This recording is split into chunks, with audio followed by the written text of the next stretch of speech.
बात उस समय की है जब महर्षि वेदव्यास महाभारत नाम के महाकाव्य की रचना प्रारंभ करने जा रहे थे।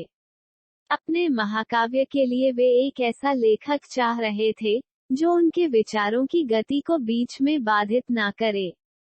इस क्रम में उन्हें भगवान गणेश की याद आई और उन्होंने आग्रह किया कि श्री गणेश उनके महाकाव्य के लेखक बने।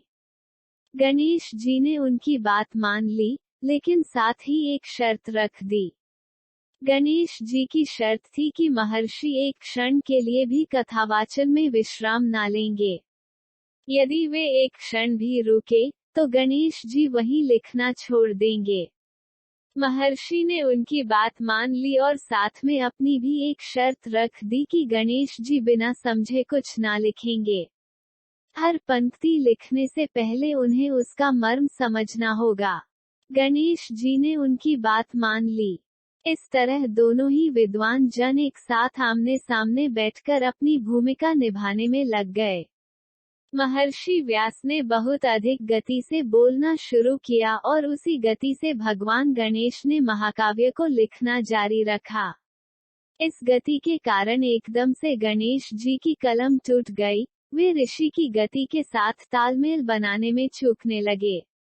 इस स्थिति में हार ना मानते हुए गणेश जी ने अपना एक दांत तोड़ लिया और उसे स्याही में डुबोकर लिखना जारी रखा। इसके साथ ही वे समझ गए कि उन्हें अपनी लेखन की गति पर थोड़ा अभिमान हो गया था और वे ऋषि की क्षमता को कम कर आंक रहे थे। महर्षि ने उनका घमंड चूर करने के लिए ही अत्यंत तीव्र गति से कथा कही थी। वहीं ऋषि भी समझ गए कि गजानन की त्वरित बुद्धि और लगन का कोई मुकाबला नहीं है। इसी के साथ उन्होंने गणेश जी को नया नाम एकदंत दिया। दोनों ही पक्षों द्वारा एक दूसरे की शक्ति, क्षमता और बुद्धिमत्ता को स्वीकार किए जाने के बाद समान लगन और ऊर्जा के साथ महाकाव्य के लेखन का कार्य होने लगा। कहा जाता है कि इस महाकाव्य को पूरा होने में 3 वर्ष का प्रश्नवाचक चिन्ह समय लगा। इन 3 वर्षों में गणेश जी ने एक बार भी ऋषि को एक क्षण के लिए भी नहीं रोका। वहीं महर्षि ने भी शर्त पूरी की। महाकाव्य के दौरान जब भी उन्हें तनिक विश्राम की आवश्यकता होती, वे कोई बहुत कठिन अंतरा बोल देते।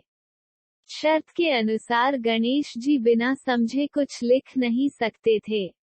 इसीलिए जितना समय गणेश जी उस अंतरे को समझने में लेते, उतनी देर में ऋषि विश्राम कर लेते। माना जाता है कि महाभारत महाकाव्य कई अंतरे कहीं गुम हो गए हैं। इसके बावजूद आज भी महाभारत में 1 लाख अंतरे हैं।